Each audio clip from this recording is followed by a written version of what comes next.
Assalamu alaikum. This is Nabil Jamil Chauhan, the CEO of NJC Academy and the motivation speaker. Today we are going to discuss about the cloud seeding technology. तो अगर आप मेरे channel पर new हैं तो पहले channel को subscribe करें और अगर आपको वीडियो अच्छी लगे तो अपने दोस्तों के साथ शेयर भी करें. तो now let's start the topic.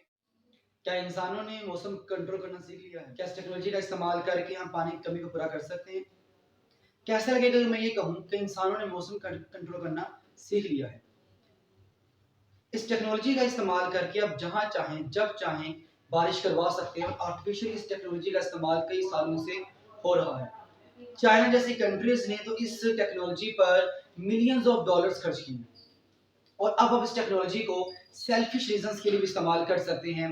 मतलब अगर आप चाहते हैं कि आपकी शादी के दिन बारिश ना हो तो company in France offers a cloud seeding service means rain free wedding days for only about 10 million.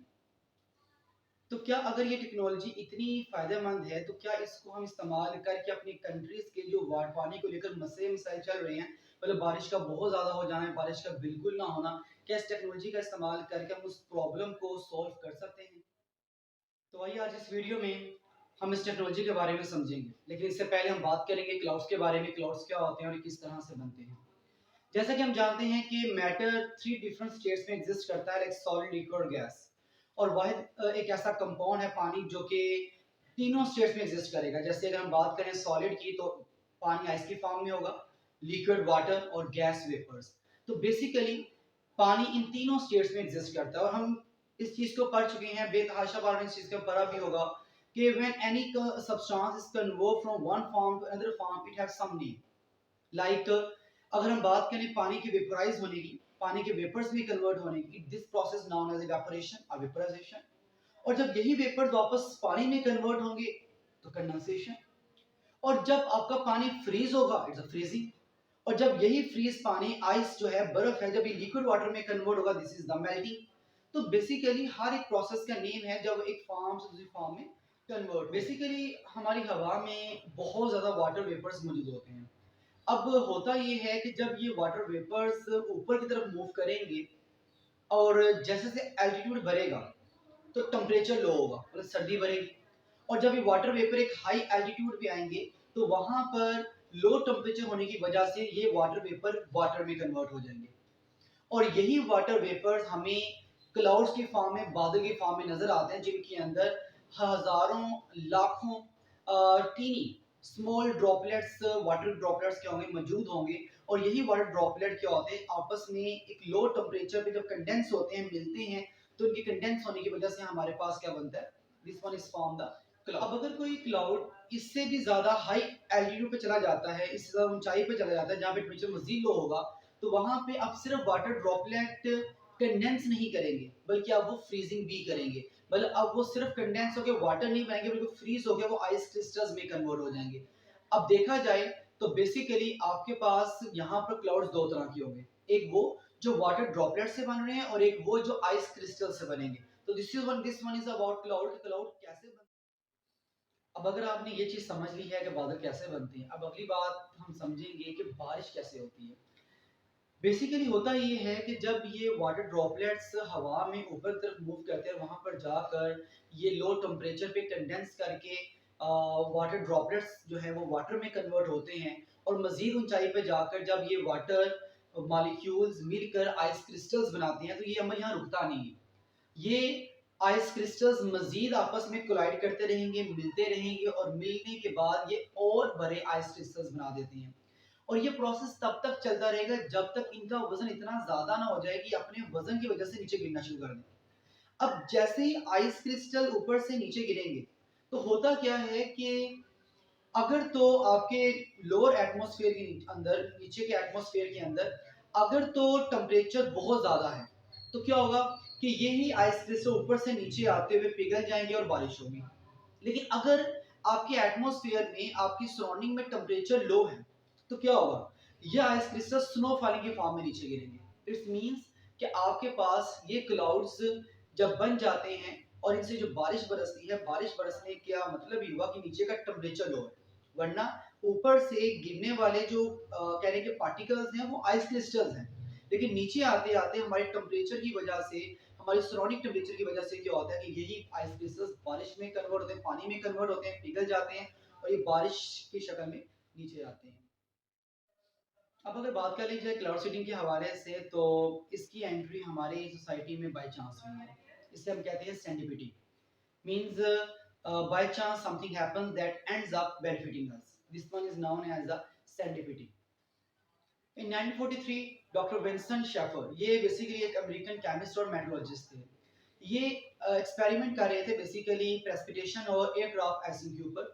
और इन्होंने 1946 के अंदर अपनी रिसर्च के दौरान एक क्लाउड बॉक्स का इस्तेमाल किया, जिसको इस्तेमाल करने के दौरान ये उसके अंदर ब्रीथ आउट कर रहे थे। जैसा कि हम जानते हैं कि जब हम अपने मुंह से हवा निकालते हैं और अगर बाहर सर्दी है, लो टेम्परेचर है, तो यही हवा, इसमें बेसिकली वाटर वेपर्स होते हैं, वाटर ड्रॉपलेट्स होते हैं। और यही वाटर वेपर जब बाहर मुंह से बाहर आते हैं तो बाहर का टेम्परेचर लो है, सर्दी है, तो ये कंडेंस हो जाएंगे और हमें ये स्मोक या फॉग की फॉर्म में नजर आते हैं। तो बेसिकली यही कुछ इन्होंने भी ऑब्जर्व किया। जब ये उस क्लाउड बॉक्स के अंदर ब्रीथ आउट कर रहे थे तो इन्हें वहां पर भी स्मोक और फॉग नजर आई। तो इन्होंने सोचा क्यों ना इस हवा को मजीद ठंडा किया जाए, जिसके लिए इन्होंने ड्राई आइस का इस्तेमाल किया।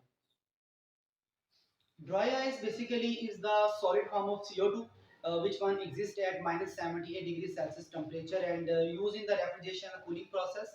तो basically इन्होंने किया क्या, इन्होंने उस ड्राई आइस को ले जाकर अपने उस क्लाउड बॉक्स में रखा और दोबारा से ब्रीथ आउट किया, उसमें सांस को रिलीज किया। और जैसे इन्होंने ब्रीथ आउट किया तो इन्होंने क्या देखा कि वहां पर वाटर ड्रॉपलेट इस बार सिर्फ कंडेंस नहीं हुए, बल्कि इस बार वो फ्रीज भी हुए और टीनी आइस क्रिस्टल्स में कन्वर्ट हो गए।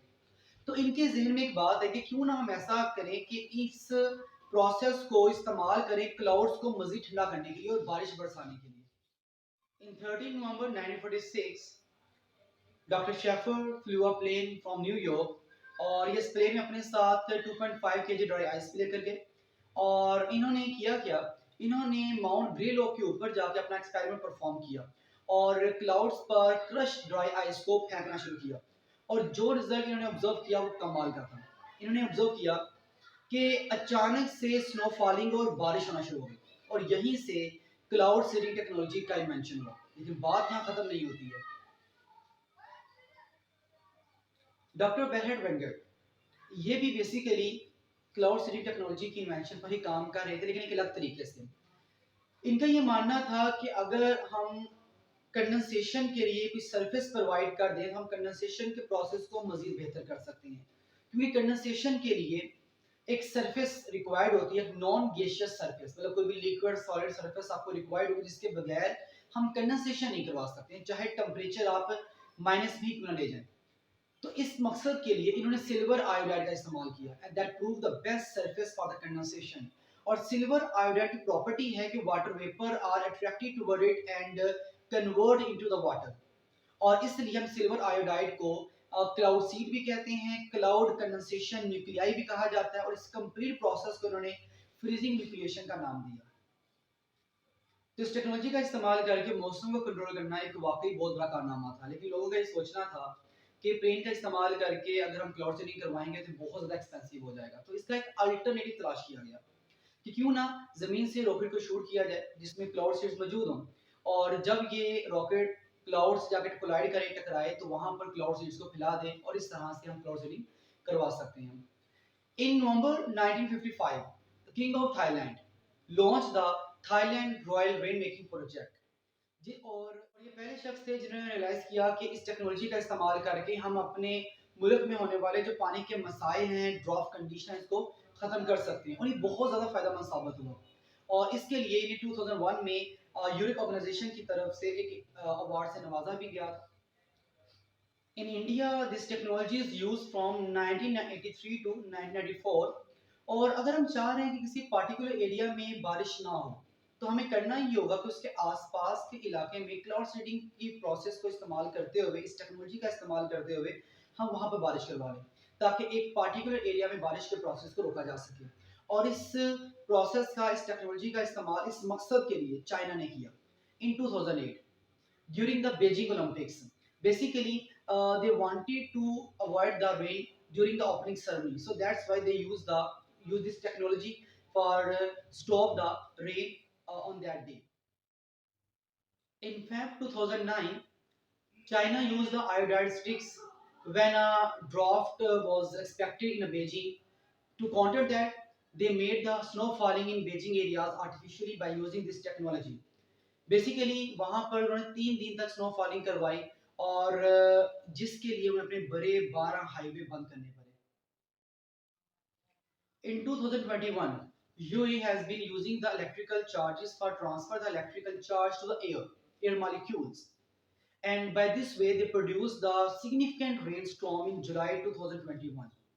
तो जैसा कहा जाता है कि हर चीज का अगर एडवांटेज है डिसएडवांटेज भी होगा, लेकिन अभी तक इस टेक्नोलॉजी का हमारे एनवायरनमेंट पर कोई भी नेगेटिव इफेक्ट देखने को नहीं मिला.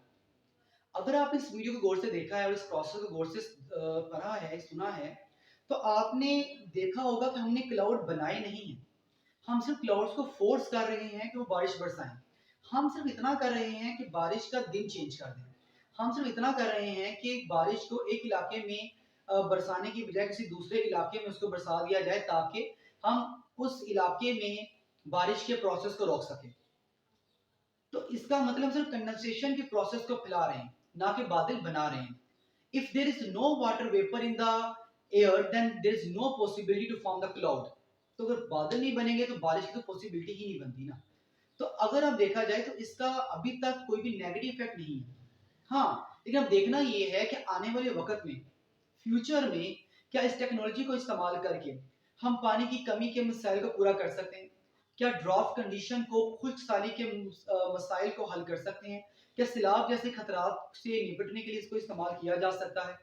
तो इस टेक्नोलॉजी को बहुत ज़्यादा वाइडली इस्तेमाल किया जा रहा है और किया जा रहा था, लेकिन अब देखना ये है कि आने वाले वक्त में क्या ये टेक्नोलॉजी हमारे लिए फ़ायदेमंद साबित होती है